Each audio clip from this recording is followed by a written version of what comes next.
ಸ್ನೇಹಿತರೆ, ಮೀಡಿಯಾ ಮಾಸ್ಟರ್ಸ್ಗೆ ಸ್ವಾಗತ ಸುಸ್ವಾಗತ. ಗೆಳೆಯರೆ, 2025ರ ಕೊನೆಗೆ ಬಂದಿದ್ದೇವೆ.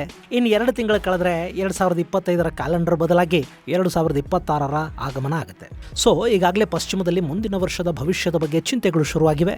ಹೀಗಾಗಿನೇ ಅಲ್ಲಿನ ಮಾಧ್ಯಮಗಳು ಬಾಬಾ ವಂಗಾ ಅವರು ದಾಖಲಿಸಿದ್ದಾರೆ ಅಂತ ಹೇಳಲಾಗುವ ಭವಿಷ್ಯವನ್ನ ಅಳೆದು ತೂಗಿ ಪ್ರಕಟಿಸೋದಕ್ಕೆ ಶುರು ಮಾಡಿವೆ. ಅದರಲ್ಲೂ 2026ರ ಪ್ರೊಡಿಕ್ಷನ್ ಅನ್ನೋದು ಪಶ್ಚಿಮಕ್ಕೆ ಒಂದು ರೀತಿಯ ಆಘಾತವನ್ನುಂಟು ಮಾಡ್ತಾ ಇದ್ರೆ, ಪೂರ್ವದ ದೇಶಗಳಲ್ಲಿ ಯುದ್ಧದ ಕಾರ್ಮೋಡ ಹೆಚ್ಚಾಗತ್ತಾ ಅನ್ನೋ ಭಾವನೆಗೆ, ಭಯಕ್ಕೆ ಕಾರಣ ಆಗ್ತಾ ಇದೆ.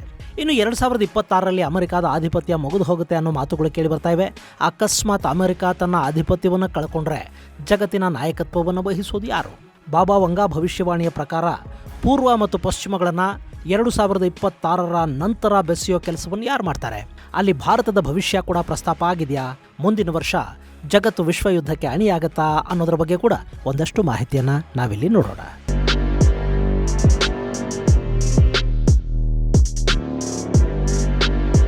ಗೆಳೆಯರೆ, 2025 ಕಳೆದು 2026 ಹತ್ತಿರ ಆಗ್ತಾ ಇದೆ. ಪ್ರತಿ ಬಾರಿ ಕ್ಯಾಲೆಂಡರ್ ಬದಲಾಗುವಾಗಲೂ ಸಾಕಷ್ಟು ಜನರ ಮನಸ್ಸಲ್ಲಿ ಈ ವರ್ಷ ಆದರೂ ಒಳ್ಳೆಯದಾಗಬಹುದು ಅನ್ನೋ ನಿರೀಕ್ಷೆ ಇರುತ್ತೆ. ಅದರಲ್ಲೂ ಈಗ ಜಗತ್ತಲ್ಲಿ ನಡೀತಿರೋ ಯುದ್ಧಗಳು, ಸಂಘರ್ಷಗಳು, ದ್ವೇಷ, ಅಸೂಯೆ, ವ್ಯಾಪಾರಿ ಯುದ್ಧಗಳು, ಟ್ಯಾರಿಫ್ ವಾರುಗಳು, ಹೆಚ್ಚಾಗ್ತಾ ಇರೋ ನಿರುದ್ಯೋಗ, ರಾತ್ರಿ ಬೆಳಗಾಗೋದ್ರಲ್ಲಿ ಕಳೆದು ಹೋಗ್ತಾ ಇರೋ ಕೆಲಸಗಳು, ಭವಿಷ್ಯದ ಬಗ್ಗೆ ಗೊಂದಲ, ಆರ್ಥಿಕ ಸಂಕಷ್ಟಗಳು, ಇವೆಲ್ಲ ಕೊನೆಯಾಗಿ ಅಟ್ಲೀಸ್ಟ್ ಇದ್ದುದರಲ್ಲೇ ನೆಮ್ಮದಿಯಾಗಿ ಬದುಕೋದಕ್ಕೆ ಸಾಧ್ಯವಾಗಲಿ ಅಂತ ಸಾಕಷ್ಟು ಜನ ಬಯಸ್ತಾ ಇರ್ತಾರೆ. ಹೀಗಾಗಿನೇ ಹೊಸ ವರ್ಷದ ಭವಿಷ್ಯವನ್ನು ಸಾವಿರ ಕುತೂಹಲಗಳು, ನಿರೀಕ್ಷೆಗಳ ಜೊತೆಗೆ ಜಗತ್ತು ಎದುರು ನೋಡ್ತಾ ಇರುತ್ತೆ. ಸ್ನೇಹಿತರೆ, ಈ ಭವಿಷ್ಯ, ಜ್ಯೋತಿಷ್ಯ ಇದೆಲ್ಲ ಭಾರತದಲ್ಲಿ ಮಾತ್ರ ಅಂದ್ಕೊಳ್ಳೋದಕ್ಕೆ ಹೋಗಬೇಡಿ. ನಮಗಿಂತ ಹೆಚ್ಚಾಗಿ ಭವಿಷ್ಯವಾಣಿಗಳನ್ನು ಪಶ್ಚಿಮದ ಜನ ನಂಬುತ್ತಾರೆ. ನಮ್ಮಲ್ಲಿ ಹೇಗೆ ಕಾಲಜ್ಞಾನದ ಬಗ್ಗೆ ನಂಬಿಕೆ ಇದೆಯೋ ಹಾಗೆ ಪಶ್ಚಿಮದಲ್ಲಿ ಬಾಬಾ ವಂಗಾ, ನ್ಯಾಸ್ಟ್ರೋಡಮಸ್ ಮುಂತಾದವರನ್ನು ನಂಬೋ ಜನ ತುಂಬಾ ಇದ್ದಾರೆ. ರಷ್ಯಾ ಯುಕ್ರೇನ್ ಯುದ್ಧ ಶುರುವಾದ ಮೇಲೆ ಭಾರತದ ಜ್ಯೋತಿಷಿಗಳನ್ನು ಕರೆಸ್ಕೊಂಡು ಮಂಗಳ ಎಲ್ಲಿದ್ದಾನೆ, ಕುಜ ಎಲ್ಲಿದ್ದಾನೆ, ರಷ್ಯಾದ ಜೊತೆಗಿನ ಯುದ್ಧ ಏನಾಗುತ್ತೆ ಅನ್ನೋ ಬಗ್ಗೆ ಅಲ್ಲಿನ TV ಚಾನಲ್ಗಳು ಭವಿಷ್ಯದ ಕಾರ್ಯಕ್ರಮಗಳನ್ನು ಗಂಟೆಗಟ್ಟಲೆ ಪ್ರಸಾರ ಮಾಡಿದ್ದಿದೆ. ಇನ್ನು ಈಗ ಕೂಡ ಈ ವರ್ಷ ಮುಗಿಯೋದಕ್ಕೆ 2 ತಿಂಗಳು ಬಾಕಿ ಇರುವಾಗ ಯುರೋಪಲ್ಲಿ 2026ರ ಭವಿಷ್ಯದ ಬಗ್ಗೆ ಚಿಂತೆ ಶುರುವಾಗಿದೆ. ಬಾಲ್ಕನ್ನ ನ್ಯಾಸ್ಟ್ರೋಡಮಸ್ ಅಂತಲೇ ಪ್ರಖ್ಯಾತಿಯನ್ನು ಪಡ್ಕೊಂಡಿರುವ ಬಾಬಾ ವಂಗಾ ಅವರ 2026ರ ಪ್ರೊಡಿಕ್ಷನ್ನನ್ನು ಡಿಕೋಡ್ ಮಾಡಿರೋ ಅಲ್ಲಿನ ಕೆಲವರು ಮುಂದಿನ ವರ್ಷ ಏನೆಲ್ಲ ಆಗಬಹುದು ಅನ್ನೋ ಬಗ್ಗೆ ಹೇಳೋದಕ್ಕೆ ಶುರು ಮಾಡಿದ್ದಾರೆ. ಅದು ಕೆಲವರಲ್ಲಿ ಭಯವನ್ನು ಹುಟ್ಟಿಸಿದ್ರೆ, ಮತ್ತೆ ಕೆಲವರು ಹಿಂಗಾದ್ರೆ ಸಾಕಪ್ಪ ಅಂತ ಕೂಡ ಅಂದ್ಕೋತಾ ಇದ್ದಾರೆ. ಗೆಳೆಯರೆ, ಇಲ್ಲಿ ಜ್ಯೋತಿಷಿಗಳು, ಕಾಲಜ್ಞಾನಿಗಳು ಏನು ಹೇಳ್ತಾರೆ ಅನ್ನೋದಕ್ಕಿಂತ ನಮ್ಮ ಬದುಕುಗಳು ನಮಗೆ ತುಂಬಾ ಮುಖ್ಯ ಆಗುತ್ತವೆ. ನಮ್ಮ ಜೀವನದಲ್ಲಿ ಯಾವ ಸಂದರ್ಭದಲ್ಲಿ ಬೇಕಾದರೂ ಅಪಘಾತಗಳು, ಆಸ್ಪತ್ರೆಯ ಅಗತ್ಯಗಳು ಏನು ಬೇಕಾದರೂ ಬರಬಹುದು. ದುಡ್ಡಿರೋರಾದ್ರೆ ಆಸ್ಪತ್ರೆ ವೆಚ್ಚವನ್ನು ಭರಿಸ್ತಾರೆ. ಇನ್ನು ಬಡವರಿಗೆ ಸರ್ಕಾರಿ ಸೌಲಭ್ಯಗಳಿವೆ, ಆದರೆ ನಿಜಕ್ಕೂ ಇಲ್ಲಿ ಸಫರ್ ಆಗೋದು ಮಧ್ಯಮ ವರ್ಗ. ಹೀಗಾಗಿ ನಮ್ಮ ಆರೋಗ್ಯ ಮತ್ತು ಉಳಿತಾಯ ಎರಡನ್ನೂ ಕಾಪಾಡ್ಕೋಬೇಕು ಅಂದ್ರೆ ಒಂದು ಹೆಲ್ತ್ ಇನ್ಶೂರೆನ್ಸ್ ಇಟ್ಕೊಳ್ಳೋದು ತುಂಬಾ ಒಳ್ಳೆಯದು. ಇಲ್ಲಿ ದಿನಕ್ಕೆ ಬರೀ 12 ರೂಪಾಯಿ ಖರ್ಚು ಮಾಡಿದ್ರೆ ಸ್ಟಾರ್ ಹೆಲ್ತ್ ಇನ್ಶೂರೆನ್ಸ್ ನಿಮಗೆ ಆರೋಗ್ಯ ವಿಮೆಯನ್ನು ಕೊಡುತ್ತೆ. ಭಾರತದಾದ್ಯಂತ 14,000ಕ್ಕೂ ಅಧಿಕ ಆಸ್ಪತ್ರೆಗಳಲ್ಲಿ ಕ್ಯಾಶ್ಲೆಸ್ ಟ್ರೀಟ್ಮೆಂಟ್ ಮತ್ತು ಕೇವಲ 3 ಗಂಟೆಗಳಲ್ಲಿ 97% ಕ್ಯಾಶ್ಲೆಸ್ ಕ್ಲೈಮ್ ಅನ್ನು ಕೊಡೋದಾಗಿ ಕಂಪನಿ ಹೇಳ್ಕೊಳ್ತಾ ಇದೆ. ಇನ್ನು ಭಾರತದಾದ್ಯಂತ 850ಕ್ಕೂ ಹೆಚ್ಚು ಬ್ರಾಂಚ್ಗಳನ್ನು ಹೊಂದಿರೋ ಸ್ಟಾರ್ ಹೆಲ್ತ್ 1 ಕೋಟಿಗೂ ಅಧಿಕ ಕ್ಲೈಮ್ಗಳನ್ನು ಮಾಡಿಕೊಟ್ಟಿರೋದಾಗಿ ಹೇಳ್ತಾ ಇದೆ. ಇನ್ನು ಈಗ ಹೆಲ್ತ್ ಇನ್ಶೂರೆನ್ಸ್ ಮೇಲೆ GST ಕೂಡ ಇಲ್ಲ, ಹೀಗಾಗಿ ಪ್ರೀಮಿಯಂ ಕೂಡ ಕಡಿಮೆ ಆಗುತ್ತೆ. ಹೆಲ್ತ್ ಇನ್ಶೂರೆನ್ಸ್ ಬಗ್ಗೆ ಡಿಸ್ಕ್ರಿಪ್ಷನ್ ಬಾಕ್ಸ್ ಅಲ್ಲಿ ಲಿಂಕ್ ಇದೆ, ನೀವು ಅದನ್ನು ನೋಡಬಹುದು.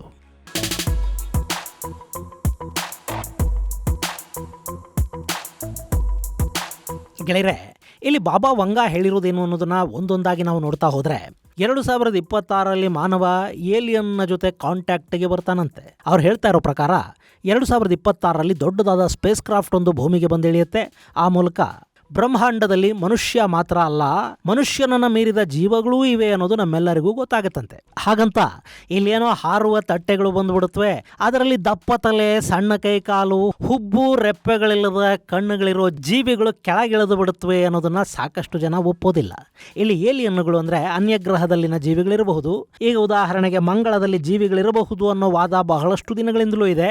ಇಲ್ಲಿ ಏಲಿಯನ್ ಅಂದ ತಕ್ಷಣ ಸಿನಿಮಾದಲ್ಲಿ ತೋರಿಸೋ ಥರ ಜೀವಿಗಳೇ ಆಗಿರಬೇಕು, ಅವು ಸ್ಪೇಸ್ ಸೂಟ್ ಹಾಕೊಂಡೇ ಇಳಿಬೇಕು ಅಂತೇನಿಲ್ಲ. ಇನ್ನು ಬೇರೆ ಗ್ರಹದ ಯಾವುದಾದ್ರೂ ಜೀವಿ ಅಥವಾ ಸೂಕ್ಷ್ಮ ಜೀವಿ ಸಿಕ್ಕರೂ ಅದು ನಮಗೆ ಏಲಿಯನ್ನೇ. ಹೀಗಾಗಿ ಈ ಬಾರಿಯ ಗ್ರಹಾಂತರ ಸಂಶೋಧನೆಗಳಲ್ಲಿ ಅಂಥದ್ದೇನಾದರೂ ಭೂಮಿಗೆ ಬರೋ ಸಾಧ್ಯತೆ ಇರುತ್ತಾ ಅನ್ನೋದನ್ನ ಕಾದು ನೋಡಬೇಕು. ಇನ್ನು ಮನುಷ್ಯನನ್ನು ಆರ್ಟಿಫಿಷಿಯಲ್ ಇಂಟೆಲಿಜೆನ್ಸ್ ಆಳತ್ತೆ ಅಂತ ಬಾಬಾ ವಂಗಾ ಹೇಳಿದಾರಂತೆ. ಇದು ಸಾಧ್ಯ ಆಗಲೂಬಹುದು. ಯಾಕೆಂದರೆ ಸದ್ಯದ ಪರಿಸ್ಥಿತಿಲಿ ಕೃತಕ ಬುದ್ಧಿಮತ್ತೆಯನ್ನು ಬಳಸೋದಕ್ಕೆ ಕಲಿದೇ ಇದ್ದರೆ ಬದುಕೇ ಇಲ್ಲ ಅನ್ನೋ ಪರಿಸ್ಥಿತಿ ನಿರ್ಮಾಣ ಆಗ್ತಾ ಇದೆ. ಸೊ ಮುಂದಿನ ದಿನಗಳಲ್ಲಿ ಆರ್ಟಿಫಿಷಿಯಲ್ ಇಂಟೆಲಿಜೆನ್ಸ್ ಮನುಷ್ಯನನ್ನು ಕಂಟ್ರೋಲ್ ಮಾಡುವ ಹಾಗೂ ಮನುಷ್ಯನ ಅಂಕೆಯನ್ನು ಮೀರುವ ಸಾಧ್ಯತೆ ಇದೆ ಅಂತ ಬಾಬಾ ವಂಗಾ ಹೇಳಿದಾರಂತೆ. ಅಷ್ಟೇ ಅಲ್ಲದೆ ಈ ಆರ್ಟಿಫಿಷಿಯಲ್ ಇಂಟೆಲಿಜೆನ್ಸ್ನ ಕಾರಣದಿಂದ ಮನುಷ್ಯ ತನ್ನ ಖಾಸಗಿತನವನ್ನು ಕಳ್ಕೊಳ್ಳೋ ಸಾಧ್ಯತೆ ಇದ್ದು ಮೆಷಿನ್ ಅನ್ನೋದು ಮನುಷ್ಯನನ್ನು ಮೀರಿ ಬೆಳೆದು ಬಿಡುತ್ತೆ ಅಂತ ಬಾಬಾ ವಂಗಾ ಹೇಳಿದ್ದಾರೆ ಅಂತ ಹೇಳಲಾಗ್ತಾ ಇದೆ. ಆದರೆ ಇಲ್ಲಿ ಆರ್ಟಿಫಿಷಿಯಲ್ ಇಂಟೆಲಿಜೆನ್ಸ್ ಮತ್ತು ಮಿಷನ್ ಅನ್ನೋದು ಮನುಷ್ಯನನ್ನು ಮೀರೋದು ಅಂದರೆ ಹೇಗೆ? ಇದನ್ನು ಖಚಿತವಾಗಿ ಹೇಳೋದಕ್ಕೆ ಸಾಧ್ಯ ಆಗ್ತಾ ಇಲ್ಲ. ಗೆಳೆಯರೆ, ಇವತ್ತು ರೋಬೋಗಳನ್ನು ಕಂಡುಹಿಡಿಯಲಾಗಿದೆ. ಅವು ಮನುಷ್ಯರ ಥರಾನೇ ಮನುಷ್ಯರ ಜೊತೆ ಇಂಟ್ರ್ಯಾಕ್ಟ್ ಮಾಡ್ತಾ ಇವೆ. ಮನುಷ್ಯ ಮಾಡಬಹುದಾದ ಕೆಲಸಗಳನ್ನು ಕೃತಕ ಬುದ್ಧಿಮತ್ತೆ ಮಾಡ್ತಾ ಇದೆ. ಆದರೆ ಈ ಆರ್ಟಿಫಿಷಿಯಲ್ ಇಂಟೆಲಿಜೆನ್ಸ್ ಅನ್ನೋದನ್ನು ಕೂಡ ಮನುಷ್ಯನೇ ತಯಾರು ಮಾಡಬೇಕು. ಇನ್ನು ಅದಕ್ಕೆ ಮನುಷ್ಯನ ಭಾವನೆಗಳನ್ನು ಗ್ರಹಿಸುವ, ಅರ್ಥ ಮಾಡಿಕೊಳ್ಳುವ, ಅದಕ್ಕೆ ಸ್ಪಂದಿಸುವ ಶಕ್ತಿ ಇನ್ನೂ ಬಂದಿಲ್ಲ. ಹೀಗಾಗಿ ಅದು ಸಿದ್ಧ ಆಗೋವರೆಗೆ AI ಅನ್ನೋದು ಮನುಷ್ಯನನ್ನು ಮೀರಿ ಬೆಳೆಯುತ್ತೆ ಅಂತ ಹೇಳೋದಕ್ಕೆ ಸಾಧ್ಯ ಆಗೋದಿಲ್ಲ. ಆದರೆ ಮನುಷ್ಯರ ಕೆಲಸವನ್ನು ನಾವು ಕಿತ್ಕೊಳ್ತವೆ. ಇನ್ನೂ ಹೆಚ್ಚಿನ ಸ್ಕಿಲ್ಲನ್ನು ಬೆಳೆಸ್ಕೋಬೇಕಾದ ಪರಿಸ್ಥಿತಿಗೆ ಮನುಷ್ಯನನ್ನು ನೀವು ತಳ್ಳತ್ವೆ. AI ಮನುಷ್ಯನನ್ನು ನಿಯಂತ್ರಿಸುತ್ತೆ ಅಂತ ಹೇಳಿರಬೇಕೇ ಹೊರತು AIನ ಬಳಕೆ ಹೆಚ್ಚಾಗ್ತಾ ಇರೋದನ್ನೇ ಭವಿಷ್ಯಕಾರರು ಆರ್ಟಿಫಿಷಿಯಲ್ ಇಂಟೆಲಿಜೆನ್ಸ್ ಮನುಷ್ಯನನ್ನು ನಿಯಂತ್ರಿಸುತ್ತೆ ಅಂತ ಭಾವಿಸಿರಬೇಕು ಅಥವಾ ಹೇಳಿರಬೇಕೇ ಹೊರತು AI ಕೂಡ ಮನುಷ್ಯನ ಸೃಷ್ಟಿನೇ ಅಂತ ಈ ಭವಿಷ್ಯವನ್ನು ನಂಬದವರು ಹೇಳ್ತಾ ಇದ್ದಾರೆ. ಇದರ ಜೊತೆ 2026ರಲ್ಲಿ ಈ ಜಗತ್ತಿನ 10% ಭೂಭಾಗ ಪ್ರಾಕೃತಿಕ ವಿಕೋಪಗಳಿಂದ ಸಮಸ್ಯೆಗೆ ತುತ್ತಾಗುತ್ತಂತೆ. ಭೂಕಂಪನ, ಜ್ವಾಲಾಮುಖಿ ಸ್ಫೋಟ, ಬರ, ಪ್ರವಾಹ ಹೀಗೆ ಸಾಕಷ್ಟು ನೈಸರ್ಗಿಕ ಸಮಸ್ಯೆಗಳು ಜನರನ್ನು ಸಂಕಷ್ಟಕ್ಕೆ ಸಿಲುಕಿಸಲಿವೆ ಅಂತ ಹೇಳ್ತಾ ಇದ್ದಾರೆ. ಕೆಲ ಕಡೆಗಳಲ್ಲಿ ತಿನ್ನೋ ಆಹಾರಕ್ಕೂ ಹಾಹಾಕಾರ ಶುರುವಾಗಲಿದ್ದು ಸುಮಾರು 1 ಬಿಲಿಯನ್ನಷ್ಟು ಮಂದಿ ಸಮಸ್ಯೆಗೆ ತುತ್ತಾಗ್ತಾರೆ ಅಂತ ಬಾಬಾ ವಂಗಾ ಅವರ ಭವಿಷ್ಯ ಹೇಳ್ತಾ ಇದೆಯಂತೆ.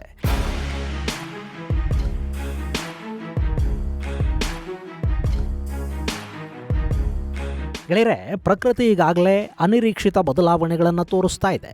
ಮರಳುಗಾಡಲ್ಲಿ ಹಿಮ ಬೀಳ್ತಾ ಇದೆ, ಹಿಮದ ನಾಡಲ್ಲಿ ಹಸಿರು ಕಾಣ್ತಾ ಇದೆ, ನೀರು ಕಾಣದ ಅರಬ್ ದೇಶಗಳಲ್ಲಿ ಪ್ರವಾಹಗಳು ಬರ್ತಾ ಇವೆ, ಆಗಾಗ ಭೂಮಿ ಕಂಪಿಸ್ತಾ ಇದೆ, ರಿಂಗ್ ಆಫ್ ಫೈರ್ ಅಲ್ಲಿ ಜ್ವಾಲಾಮುಖಿಗಳು ನಾ ಮುಂದು ತಾ ಮುಂದು ಅಂತ ಬಾಯಿ ತೆರಿತಾ ಇವೆ, ಹಿಮ ಕರಗುತ್ತಾ ಇದೆ, ಸಮುದ್ರದ ಮಟ್ಟ ಹೆಚ್ಚಾಗ್ತಾ ಇದೆ. ಇವೆಲ್ಲ ಕೂಡ ನೈಸರ್ಗಿಕ ಸಮಸ್ಯೆಗಳೇ. ಇವು ಈ ಹಿಂದೆನೂ ಆಗ್ತಾ ಇದ್ದು ಈ ವರ್ಷ ಅದರ ಪ್ರಮಾಣ ಸ್ವಲ್ಪ ಹೆಚ್ಚಿರಬಹುದು ಅಂತ ಬಾಬಾ ವಂಗಾ ಅವರ ಭವಿಷ್ಯ ಹೇಳ್ತಾ ಇದೆಯಂತೆ. ಇವೆಲ್ಲ ಬಿಡಿ, ಪ್ರತಿ ವರ್ಷ ಇರೋದೇ ಇದು. ಎಲ್ಲೋ ಒಂದು ಕಡೆ ಪ್ರವಾಹ ಬರುತ್ತೆ, ಮತ್ತೆಲ್ಲೋ ಬರ ಬೀಳುತ್ತೆ, ಇನ್ನೆಲ್ಲೋ ಭೂಕಂಪನ, ಅಗ್ನಿಪರ್ವತ ಸ್ಫೋಟ, ಪ್ರವಾಹ, ಚಂಡಮಾರುತ ಇದೆಲ್ಲ ಇದ್ದೇ ಇರುತ್ತೆ. ಆದರೆ ಈ ಬಾರಿಯ ಭವಿಷ್ಯ ಪೂರ್ವದ ದೇಶಗಳಲ್ಲಿ ಯುದ್ಧ ಶುರುವಾಗುತ್ತೆ ಮತ್ತು ಅದು ಇಡೀ ಜಗತ್ತಿಗೆ ವ್ಯಾಪಿಸುತ್ತೆ ಅನ್ನೋದನ್ನು ಹೇಳ್ತಾ ಇದೆಯಂತೆ. ಹಾಗೆ ರಷ್ಯಾದ ನಾಯಕ ಜಗತ್ತಿನ ಒಡೆಯನಾಗ್ತಾನೆ ಅಂತ ಕೂಡ ವಂಗಾ ಹೇಳಿದ್ದಾರೆ ಅಂತ ಹೇಳ್ತಾ ಇದ್ದಾರೆ. ಇಲ್ಲಿ ಮೊದಲನೆಯದನ್ನು ನಾವು ಗಮನಿಸಿ ನೋಡೋದಾದ್ರೆ ಪೂರ್ವ ಅಂದರೆ ಯಾವುದು? ಬಾಬಾ ವಂಗಾ ಬಲ್ಗೇರಿಯಾದವರು. ಹೀಗಾಗಿ ನಾವು ಬಲ್ಗೇರಿಯಾದಲ್ಲಿ ನಿಂತು ನೋಡಿದರೆ ಅದರ ಪೂರ್ವಕ್ಕಿರೋದು ಏಷ್ಯಾದ ದೇಶಗಳು. ಅದರಲ್ಲೂ ಮಧ್ಯಪ್ರಾಚ್ಯ ಹಾಗೂ ದಕ್ಷಿಣ ಏಷ್ಯಾದ ದೇಶಗಳು ಕಂಡುಬರುತ್ತವೆ. ಈಗಾಗಲೇ ದಕ್ಷಿಣ ಏಷ್ಯಾ ಮತ್ತು ಮಧ್ಯಪ್ರಾಚ್ಯ ಅನ್ನೋದು ಸಂಘರ್ಷ ಪೀಡಿತ ನೆಲ ಆಗಿದೆ. ಸದ್ಯಕ್ಕೇನೋ ಡೊನಾಲ್ಡ್ ಟ್ರಂಪ್ ಇಸ್ರೇಲು ಮತ್ತು ಹಮಾಸ್ ನಡುವಿನ ಸಂಘರ್ಷವನ್ನ ನಾನು ನಿಲ್ಲಿಸಿದೆ ಅಂತ ಹೇಳ್ಕೋತಾ ಇದ್ದಾರೆ. ಆದರೆ ಇಸ್ರೇಲ್ ಗಾಜಾದ ಹಮಾಸ್ ಉಗ್ರರ ಮೇಲೆ ದಾಳಿಯನ್ನೇನು ನಿಲ್ಲಿಸಿಲ್ಲ. ಇನ್ನು ಇರಾನ್ ಜೊತೆಗಿನ ಸಂಘರ್ಷ ಕೂಡ ಬೂದಿ ಮುಚ್ಚಿದ ಕೆಂಡದ ಥರಾನೇ ಇದೆ, ಅದು ಶಾಂತಗೊಂಡಿಲ್ಲ. ಹಾಗೆ ಭಾರತ ಮತ್ತು ಪಾಕಿಸ್ತಾನದ ನಡುವೆ ಮತ್ತೊಂದು ಯುದ್ಧ ನಡೆಯುವ ಎಲ್ಲ ಸಾಧ್ಯತೆಗಳು ಕಾಣ್ತಾ ಇವೆ. ಈ ಹೊತ್ತಲ್ಲೇ ಪಾಕಿಸ್ತಾನವನ್ನ ಅಫ್ಘಾನಿಸ್ತಾನ ಮಣ್ಣು ಮುಕ್ಕಿಸ್ತಾ ಇದೆ. ಇನ್ನು ರಷ್ಯಾ ಮತ್ತು ಯುಕ್ರೇನ್ ಸಮರ ನಿಂತಿಲ್ಲ. ರಷ್ಯಾ ಜಗತ್ತಲ್ಲೇ ಅತ್ಯಂತ ಶಕ್ತಿಶಾಲಿಯಾದ ಮಿಸೈಲ್ ಅನ್ನ ಈಗಷ್ಟೇ ಪರೀಕ್ಷೆ ಮಾಡಿ ಮುಗಿಸಿದೆ. ಸೊ ಈ ಯುದ್ಧಗಳು ಸದ್ಯಕ್ಕೆ ನಿಲ್ಲುವ ಲಕ್ಷಣಗಳಂತೂ ಕಾಣ್ತಾ ಇಲ್ಲ. ಇನ್ನು ಈ ಯುದ್ಧ ಜಾಗತಿಕ ಯುದ್ಧವಾಗಿ ಬದಲಾಗುತ್ತೆ ಅಂತ ಬಾಬಾ ವಂಗಾ ಭವಿಷ್ಯ ಹೇಳ್ತಾ ಇದೆಯಂತೆ. ಹಾಗೆ ನೋಡಿದ್ರೆ ರಷ್ಯಾ ಮತ್ತು ಯುಕ್ರೇನ್ ಯುದ್ಧ ಈಗಾಗಲೇ ಜಗತ್ತನ್ನ 2 ಭಾಗಗಳನ್ನಾಗಿ ಒಡೆದು ಹಾಕಿದೆ. 90ರ ದಶಕದಲ್ಲಿದ್ದ ಹಾಗೇನೆ ಈಗ ಕೂಡ ಅಮೆರಿಕ ಪರ ಮತ್ತು ರಷ್ಯಾ ಪರ ಅಂತ ಜಗತ್ತಿನ ನಾನಾ ದೇಶಗಳು ಇಬ್ಬಾಗವಾಗಿವೆ. ಇರಾನ್, ಉತ್ತರ ಕೊರಿಯಾ, ಚೈನಾಗಳು ರಷ್ಯಾ ಜೊತೆ ನೇರವಾಗಿ ಗುರುತಿಸಿಕೊಂಡಿವೆ. ಹಾಗೇನೆ ಆಫ್ರಿಕಾದ ಉತ್ತರ ಭಾಗದ ದೇಶಗಳಲ್ಲಿ ಕೂಡ ಪಶ್ಚಿಮದ ಭಾರವನ್ನ ಹೆಗಲಿಂದ ಇಳಿಸಿ ರಷ್ಯಾ ಬೆಂಬಲಿತ ಮಿಲಿಟರಿ ಸರ್ವಾಧಿಕಾರಿಗಳು ಆಡಳಿತವನ್ನ ತಮ್ಮ ಕೈಗೆ ತಗೊಂಡಿದ್ದಾರೆ. ಅಲ್ಲಿನ ಕೆಲ ದೇಶಗಳ ಸರ್ವಾಧಿಕಾರಿಗಳು ರಷ್ಯಾದ ಪರವಾಗಿ ಹೋರಾಟ ಮಾಡೋದಕ್ಕೆ ಅಗತ್ಯ ಬಿದ್ದರೆ ತಮ್ಮ ಸೇನೆಯನ್ನ ಕಳುಹಿಸಿಕೊಡುವ ಮಾತನ್ನು ಆಡ್ತಾ ಇದ್ದಾರೆ. ಇನ್ನು ದಕ್ಷಿಣ ಅಮೆರಿಕ ಖಂಡದಲ್ಲಿ ಅಮೆರಿಕ ವೆನಿಜುವೆಲಾ ಮೇಲೆ ದಾಳಿಗೆ ಸಿದ್ಧವಾಗಿ ನಿಂತಿದೆ. ಅಲ್ಲಿ ಕೂಡ ವೆನಿಜುವೆಲಾದ ಬೆನ್ನಿಗೆ ರಷ್ಯಾ ನಿಂತಿದೆ. ಸೊ ದಕ್ಷಿಣ ಅಮೆರಿಕಾದಲ್ಲೂ ಯುರೋಪ್ನಲ್ಲೂ ಅಮೆರಿಕ ಮತ್ತು ರಷ್ಯಾದ ಮೇಲಾಟಗಳು ಶುರುವಾಗಬಹುದು. ಇನ್ನು ಯುರೋಪಲ್ಲಿನ ಎಲ್ಲ ದೇಶಗಳು ರಷ್ಯಾನೇನು ವಿರೋಧಿಸ್ತಾ ಇಲ್ಲ. ಅಲ್ಲಿನ ಬೆಲಾರೂಸ್ ರಷ್ಯಾದ ಪರವಾಗಿ ಯುದ್ಧಕ್ಕೆ ನಿಂತುಬಿಟ್ಟಿದೆ. ರಷ್ಯಾ ತೈಲದ ಮೇಲೆ ಆಧಾರ ಪಟ್ಟಿರುವ ಸಾಕಷ್ಟು ಯುರೋಪಿಯನ್ ದೇಶಗಳು ಯುರೋಪಿಯನ್ ಯೂನಿಯನ್ಗಿಂತ ಹೆಚ್ಚು ರಷ್ಯಾನ ಬೆಂಬಲಿಸ್ತಾ ಇವೆ. ಇದು ಯುರೋಪಲ್ಲಿ ಕೂಡ ಅಮೆರಿಕ ವರ್ಸಸ್ ರಷ್ಯಾ ಎರಡು ಬಣಗಳು ಎದ್ದು ನಿಲ್ಲೋ ಹಾಗೆ ಮಾಡ್ತಾ ಇದೆ. ಸೊ ಇಲ್ಲೆಲ್ಲ ಒಂದೇ ಬಾರಿಗೆ ಸಂಘರ್ಷಗಳು ಶುರುವಾದರೆ ಅದು ವಿಶ್ವಯುದ್ಧ ಅಂತಲೇ ಅನ್ನಿಸ್ಕೊಳ್ಳುತ್ತೆ. ಇನ್ನು ಕಟ್ಟಕಡೆಯದಾಗಿ ರಷ್ಯಾದ ನಾಯಕ ಈ ಜಗತ್ತಿನ ಒಡೆಯ ಆಗ್ತಾನೆ ಅಂತ ಬಾಬಾ ವಂಗಾ ಹೇಳಿದಾರಂತೆ. ಅದು 2026ರಲ್ಲಿ ಆಗತ್ತೆ ಅನ್ನೋ ನಂಬಿಕೆ ವಂಗಾ ಅವರ ಹಿಂಬಾಲಕರದ್ದು. ಇಲ್ಲಿ ರಷ್ಯಾದ ನಾಯಕ ಮತ್ತು ಪವರ್ಫುಲ್ ಲೀಡರ್ ಅಂದರೆ ಸದ್ಯಕ್ಕಿರೋದು ವ್ಲಾದಿಮಿರ್ ಪುತಿನ್ ಮಾತ್ರ. ಒಂದು ವೇಳೆ ಹೊಸ ನಾಯಕ 2026ರಲ್ಲಿ ಬಂದರೂ ಕೂಡ ಆತ ಬಂದು ಅಲ್ಲಿ ಸೆಟ್ಲ್ ಆಗೋದಕ್ಕೆ ಸಮಯ ಬೇಕಾಗುತ್ತೆ. ಸೊ ಹೊಸ ನಾಯಕನೇ ಜಾಗತಿಕ ನಾಯಕ ಆಗ್ತಾನೆ ಅಂತ ಹೇಳೋದಕ್ಕೆ ಆಗೋದಿಲ್ಲ. ಸದ್ಯಕ್ಕೆ ಪುತಿನ್ ಬಗ್ಗೆ ಈ ಮಾತುಗಳು ಅಂತ ಬಾಬಾ ವಂಗಾ ಅವರ ಅಭಿಮಾನಿಗಳು, ಅವರನ್ನ ನಂಬೋರು ಹೇಳ್ತಾ ಇದ್ದಾರೆ. ಹಾಗೆ ನೋಡಿದರೆ ಈ ಜಗತ್ತಿನ ಇವತ್ತಿನ ಎರಡು ಬಲಿಷ್ಠ ದೇಶಗಳು ಅಂದರೆ ಒಂದು ಅಮೆರಿಕ, ಮತ್ತೊಂದು ಚೈನಾ ಅಂತ ಹೇಳ್ತಾರೆ. ಆದರೆ ಚೈನಾ ಆರ್ಥಿಕವಾಗಿ ಎಷ್ಟೇ ಬೆಳೆದರೂ, ಎಷ್ಟೇ ಶಕ್ತಿವಂತ ಆದರೂ ರಷ್ಯಾದ ಪ್ರಭಾವದ ಮುಂದೆ ಚೈನಾ ಕೂಡ ಡಲ್ ಹೊಡೆಯುತ್ತೆ. ಇವತ್ತಿಗೂ ಇಡೀ ಜಗತ್ತಿನ ಮೇಲೆ ಪ್ರಭಾವವನ್ನು ಹೊಂದಿರುವ ಎರಡು ದೇಶಗಳು ಅಂದರೆ ಅಮೆರಿಕ ಮತ್ತು ರಷ್ಯಾನೇ. ಇಲ್ಲಿ ಸದ್ಯಕ್ಕೆ ಅಮೆರಿಕ ಏನೇ ದೊಡ್ಡಣ್ಣ ಆದರೂ ಆ ಗೌರವವನ್ನು ಟ್ರಂಪ್ ಉಳಿಸ್ಕೊಳ್ತಾ ಇಲ್ಲ. ಅವರ ಹುಚ್ಚಾಟಗಳು, ಸಭ್ಯತೆಯನ್ನು ಮೀರುವ ಮಾತುಗಳು, ಉಡಾಫೆಯ ವರ್ತನೆ ಇವೆಲ್ಲ ಟ್ರಂಪ್ ಜನಪ್ರಿಯತೆಯನ್ನು ಕಡಿಮೆ ಮಾಡ್ತಾ ಇವೆ.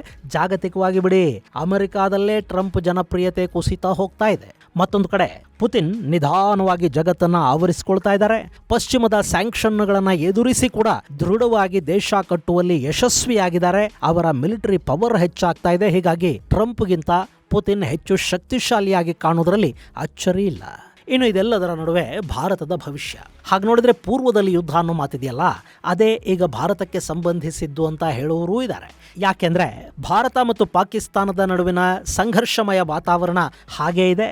ಅದರ ಜೊತೆ ಮೊನ್ನೆ ಪಾಕಿಸ್ತಾನದ ಜನರಲ್ ಒಬ್ಬ ಬಾಂಗ್ಲಾದೇಶಕ್ಕೆ ಹೋಗಿದ್ದಾನೆ. ಇನ್ನು ಅಲ್ಲಿನ ಆಡಳಿತಾಧಿಕಾರಿ ಯೂನಸ್ ಭಾರತದ ಈಶಾನ್ಯ ರಾಜ್ಯಗಳನ್ನು ಬಾಂಗ್ಲಾಗೆ ಸೇರ್ಪಡೆ ಮಾಡಿದ ಮ್ಯಾಪ್ ಒಂದನ್ನು ಆ ಸೇನಾಧಿಕಾರಿಗೆ ಉಡುಗೊರೆಯನ್ನಾಗಿ ಕೊಟ್ಟಿದ್ದಾನೆ. ಇನ್ನು ಆ ಜನರಲ್ ಕೂಡ ಭಾರತದೊಂದಿಗಿನ ಮುಂದಿನ ಯುದ್ಧ ಕೇವಲ ಕಾಶ್ಮೀರದಲ್ಲಿ ಮಾತ್ರ ಇರುವುದಿಲ್ಲ ಅನ್ನೋ ಮಾತುಗಳನ್ನಾಡಿದ್ದಾನೆ. ಇದನ್ನೆಲ್ಲ ನೋಡ್ತಾ ಇದ್ರೆ ಪಾಕಿಸ್ತಾನ ಭಾರತದ ವಿರುದ್ಧ ಕಾಲ್ಕೆರೆಯೋ ಸಾಧ್ಯತೆಗಳಿರುತ್ತವೆ. ಆಗ ಭಾರತ ಬಾಂಗ್ಲಾದ ಗಡಿಯಲ್ಲಿ ಕೂಡ ಹೋರಾಟ ಮಾಡಬೇಕಾದ ಅನಿವಾರ್ಯತೆಗೆ ಬೀಳುತ್ತೆ. ಪಾಕಿಸ್ತಾನದ ಜೊತೆ ಕಾದಾಡ್ತಲೇ ಬಾಂಗ್ಲಾಗೂ ಭಾರತ ಪಾಠ ಕಲಿಸಬೇಕಾದ ಪರಿಸ್ಥಿತಿ ನಿರ್ಮಾಣ ಆಗುತ್ತೆ. ಇಂಥದ್ದೊಂದು ಸಂಘರ್ಷ ಮುಂದಿನ ವರ್ಷ ಆರಂಭಗೊಂಡು ಬಿಟ್ರೆ ಅಚ್ಚರಿ ಪಡಬೇಕಾದ ಅಗತ್ಯ ಇಲ್ಲ. ಯಾಕೆಂದ್ರೆ ನಮ್ಮ ನೆರೆಹೊರೆಯಲ್ಲಿ ಯಾರು ಯೋಗ್ಯರಿಲ್ಲ. ಹೀಗಾಗಿ ವಂಗಾ ಹೇಳ್ತಾ ಇರೋ ಪೂರ್ವದ ಯುದ್ಧ ಭಾರತದ ಜೊತೆಗ ಅನ್ನೋ ಅನುಮಾನ ಕೂಡ ಸಾಕಷ್ಟು ಜನರಲ್ಲಿದೆ. ನಿಮಗೆ ಇನ್ನೊಮ್ಮೆ ನೆನಪು ಮಾಡ್ಕೊಡ್ತಾ ಇದ್ದೀನಿ, ಒಂದು ಹೆಲ್ತ್ ಇನ್ಶೂರೆನ್ಸ್ ಅನ್ನೋದು ನಮ್ಮನ್ನ ಕಷ್ಟ ಕಾಲದಲ್ಲಿ ಕಾಪಾಡುತ್ತೆ. ಅದರ ಬಗ್ಗೆ ಹೆಚ್ಚಿನ ಮಾಹಿತಿಗಾಗಿ ಡಿಸ್ಕ್ರಿಪ್ಷನ್ ಬಾಕ್ಸ್ ಅನ್ನ ಒಮ್ಮೆ ನೋಡಿ. ಇದು ಗೆಳೆಯರೆ ಬಾಬಾ ವಂಗಾ ಅವರ 2026ರ ಭವಿಷ್ಯದ ಕುರಿತಾದ ಒಂದಷ್ಟು ಮಾಹಿತಿ. ಮುಂದಿನ ಸಂಚಿಕೆಯಲ್ಲಿ ಮತ್ತಷ್ಟು ವಿಶೇಷಗಳ ಜೊತೆ ಮತ್ತೆ ಭೇಟಿಯಾಗೋಣ. ಅಲ್ಲಿವರೆಗೆ ಜೈ ಹಿಂದ್, ಜೈ ಕರ್ನಾಟಕ.